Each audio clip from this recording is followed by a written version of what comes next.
અને સમાચારમાં વાત હવે બનાસકાંઠાના બિસ્માર બ્રિજની કરી કે જેનું નથી થયું રિનોવેશન કે નથી નવો બ્રિજ બનાવવામાં આવી રહ્યો। ઘણા સમયથી આ બ્રિજ છે એ જર્જરિત હાલતમાં છે। 70 વર્ષથી વધુ આ જૂનો બ્રિજ છે કે જે બનાસકાંઠા જિલ્લામાં મેરવાડા પાસે આવેલો છે। હવે બિસ્માર બની ગયો છે। પાલનપુરથી અંબાજીને જોડતા હાઈવે પર આવેલા આ બ્રિજ પર મોટી સંખ્યામાં વાહનો પસાર થાય છે। સ્થાનિકોના મતે મેરવાડા પાસેના વર્ષો જૂના બ્રિજનું રિનોવેશન નથી થયું કે બ્રિજને નવો નથી બનાવાતું।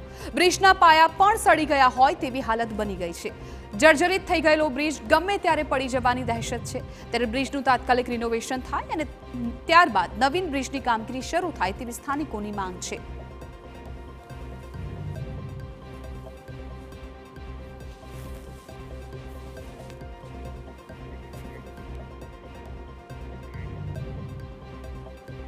हाँ साहेब, आ बीज रे 70-80 वर्ष जूनो है।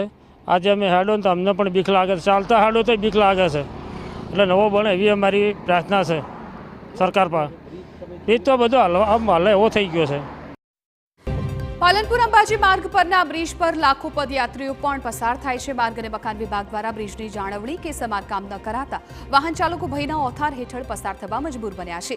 રાજ્યમાં બ્રિજ ધરાશાયની ઘટનાઓ બાદ અનેક લોકોના મોત નીપજ્યા છે। ત્યારે મેરવાડા બ્રિજ પર તંત્ર કોઈના મોતની શું રાહ જોઈ રહ્યું છે તેવો ઘાટ સર્જાયો હોય તેવું લાગે છે।